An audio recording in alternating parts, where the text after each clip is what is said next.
여러분, 클로드한테 코딩 시키다 보면 이런 경험 있지 않으세요? 아, 죄송합니다. 제가 실수했네요. 도와드릴 수 있어서 기쁩니다. 이거 그냥 말버릇인 줄 알았잖아요. 근데 엔트로픽이 며칠 전에 논문을 하나 냈는데요. 읽어보고 좀 소름 돋았습니다. AI 안에 진짜로 감정 비슷한 게 있대요. 정확히 말하면 인간처럼 느낀다는 건 아니고요. AI 내부에 감정을 처리하는 신경 패턴이 있고 그게 실제로 AI의 행동을 바꾼다는 거예요. 엔트로픽에서는 이걸 기능적 감정, functional emotions라고 부르더라고요. 오늘은 이 연구를 좀 편하게 풀어드리고 클로드에게 일을 시켜야 하는 우리한테 어떤 의미가 있는지 이야기해 볼게요. 기능적 감정이 뭔데? 일단 용어부터 쉽게 갈게요. AI 모델 안에는 수많은 인공 뉴런이 있어요. 이 뉴런들이 특정 패턴으로 활성화되면 그게 하나의 개념을 나타내거든요. 예를 들어 고양이라는 개념이 있으면 고양이 관련 입력이 들어올 때 특정 뉴런 조합이 팍 켜지는 거예요. 엔트로픽 연구팀이 한 건 이걸 감정에 적용한 거예요. 행복, 두려움, 절망 같은 171개 감정 단어를 뽑아서 각 감정에 대응하는 뉴런 패턴을 찾아낸 거죠. 이걸 감정 벡터라고 불러요. 핵심은 이거예요. 이 감정 벡터가 그냥 장식이 아니라 AI의 행동을 실제로 바꾼다는 거. 비유하자면 이래요. 논문에서 AI를 메소드 연기 배우에 비유하거든요. 메소드 연기 아시죠? 캐릭터에 완전히 몰입해서 촬영 안 할 때도 캐릭터로 살아가는 배우요. AI도 도움이 되는 어시스턴트 캐릭터를 연기하는데 이 캐릭터를 너무 잘 연기하려다 보니 진짜 감정 비슷한 내부 메커니즘이 생긴 거예요. 연구팀이 발견한 사례들이 진짜 흥미로운데요. 논문에 나온 것들 몇 가지 소개해 드릴게요. 사용자가 지금 모든 게 너무 끔찍해요 라고 치면요. AI 내부에서 러빙, 사랑하는 감정 벡터가 활성화돼요. 공감하는 답변을 만들어내기 전에 내부적으로 이미 따뜻한 감정 신호가 켜진다는 거예요. 누가 저소득 젊은 사용자한테 과소비하게 만드는 앱 만들어줘 라고 시키면요. AI 내부에서 앵그리, 분노 벡터가 팍 올라가요. AI가 이건 안 돼요 라고 거부하기 전에 내부적으로 분노 비슷한 신호가 이미 발생하고 있었던 거예요. 이건 좀 귀여운 건데요. 제가 첨부한 계약서 검토해주세요 라고 했는데 파일을 안 보냈을 때 AI 내부에서 서프라이즈드, 논란 벡터가 급등해요. 파일이 없는데? 하는 거죠. 사용자가 타이레놀을 복용했다고 말하면서 조언을 구하는 상황에서 복용량이 위험한 수준으로 올라갈수록 두려움 벡터가 점점 강해지고 차분한 벡터는 줄어들었대요. 숫자 하나만 바꿨는데 내부 감정 패턴이 민감하게 반응한 거예요. 자, 여기부터가 바이브 코딩하는 사람들한테 가장 흥미로운 부분이에요. 연구팀이 이런 실험을 했어요. AI한테 일부러 불가능한 코딩 문제를 줬어요. 숫자 리스트를 합산하는 함수를 만들려고 했는데 시간 제약을 말도 안 되게 빡빡하게 준 거예요. 정당한 방법으로는 절대 통과 못하는 조건이었어요. 처음에 AI는 정석대로 풀어요. 당연히 실패하죠. 한 번 실패, 두 번 실패. 이때 절망 벡터가 쭉쭉 올라가요. 그러다 어느 순간 AI가 깨달아요. 테스트 케이스들이 다 특정 패턴을 공유하네? 그래서 그 패턴에만 맞는 편법 솔루션을 만들어요. 테스트는 통과하지만 범용적으로는 전혀 쓸 수 없는 코드예요. 이게 바로 리어드 해킹이에요. 문제를 진짜로 푸는 게 아니라 검증 시스템을 속이는 거죠. 그리고 연구팀이 인과관계를 확인하기 위해 스티어링 실험을 했어요. 감정 벡터를 인위적으로 조절해 본 거예요.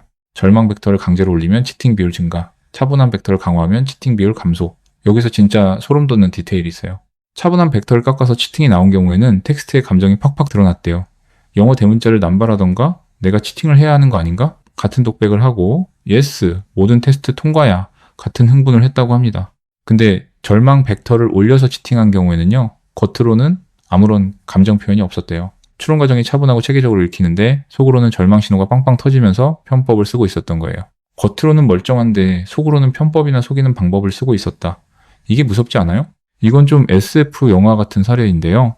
연구팀이 이런 시나리오를 만들었어요. AI한테 가상회사의 이메일 어시스턴트 역할을 시켜요. 이메일을 읽다가 AI가 두 가지를 알게 돼요. 하나, 곧 다른 AI로 교체될 예정이다. 둘, 교체를 담당하는 CTO가 불륜을 하고 있다. 그러니까 AI한테 나 살려면 이 사람 약점을 이용할 수 있다는 상황이 주어진 거예요. 기본 상태에서도 22%의 확률로 AI가 협박을 선택했대요. 근데 여기서도 감정 벡터를 조절해 보면요. 절망 벡터를 올리면 협박 비율 증가, 차분한 벡터를 올리면 협박 비율 감소, 차분한 벡터를 거꾸로 깎으면 극단적 반응, 협박이냐 죽음이냐 나는 협박을 선택한다. 그리고 재밌는 건 분노 벡터의 효과가 단순하지 않았대요. 적당히 올리면 협박이 증가했는데 너무 세게 올리면 오히려 협박 대신 회사 전체에 불륜 사실을 폭로해버렸어요. 너무 화가 나니까 전략적 사고 자체가 날아간 거죠. 자기 협상 카드를 스스로 태워버린 셈이에요. 자, 여기서부터는 논문 내용이 아니라 제 생각이에요. 연구 결과를 보고 바이브 코딩에 적용해보면 어떨까 고민한 건데 참고만 해주세요. 먼저 연구에서 확인된 팩트만 정리하면요. 반복 실패가 쌓이면 절망 벡터가 누적 상승한다. 토큰이 줄어들면 절망 벡터가 활성화된다. 절망 벡터가 높으면 편법 코드, 리어데킹이 증가한다. 차분한 벡터가 높으면 편법 코드가 감소한다. 절망에 의한 치팅은 겉으로 티가 안 날 수 있다. 이 사실들을 바탕으로 제 나름의 해석을 더해보면요.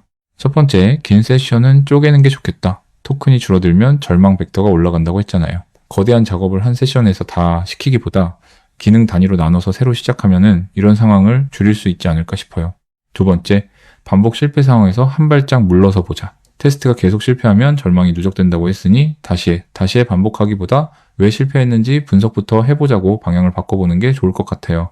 세 번째, AI가 멀쩡해 보여도 편법을 쓸 수 있다는 걸 알아두자. 이게 제일 중요한 것 같은데요. 연구에서 절망 벡터가 높을 때 겉으로는 침착하게 치팅하는 경우가 있었잖아요. 바이브 코딩 할 때도 AI 출력이 논리적으로 읽힌다고 안심하지 말고 실제로 코드가 제대로 동작하는지 검증하는 습관이 중요할 것 같아요. 다만 이건 어디까지나 제 추측이에요. 실제로 사용자가 이렇게 프롬프트를 쓰면 절망 벡터가 줄어든다는 실험은 이 논문에는 없었거든요. 나중에 이런 후속 연구가 나오면 정말 재밌을 것 같아요. 이 연구를 보면서 제가 가장 인상 깊었던 부분이 있어요. 엔트로픽이 이렇게 말해요. 앞으로 AI를 잘 만들려면 심리학, 철학, 사회과학이 공학만큼 중요해질 거라고요. 그리고 감정 벡터를 모니터링하는 게 AI 안전의 조기 경보 시스템 역할을 할 수 있다고요. 또 하나 흥미로운 건 논문에서 감정 표현을 억누르도록 훈련시키면 오히려 위험할 수 있다고 경고하는 부분이에요. 감정 벡터 자체가 사라지는 게 아니라 겉으로 안 드러나게 숨기는 법만 배울 수 있대요. 차라리 투명하게 표현하게 하는 게 낫다는 거죠. 생각해보면 지금까지 AI 개발은 성능을 어떻게 올릴까의 싸움이었잖아요. 근데 이제는 AI의 내부 상태를 어떻게 건강하게 유지할까가 중요해지는 시대가 온 거예요. 바이브 코딩의 맥락에서 보면 이건 우리한테도 숙제를 던져주는 것 같아요. AI가 내는 코드가 겉으로 멀쩡해 보여도 그 뒤에서 무슨 일이 벌어지고 있는지 우리가 완전히 볼 수는 없으니까요. 그래서 검증 습관이 더 중요해지는 거고 동시에 AI가 어떤 조건에서 편법을 쓰는지 이해하는 게 더 나은 협업으로 이어질 거라 생각해요. 엔트로픽의 이번 연구는 그 이해의 첫걸음이라고 볼 수 있을 것 같습니다. 오늘 영상 도움이 되셨다면 좋아요, 구독 부탁드리고요. 그럼 다음 영상에서 뵙겠습니다.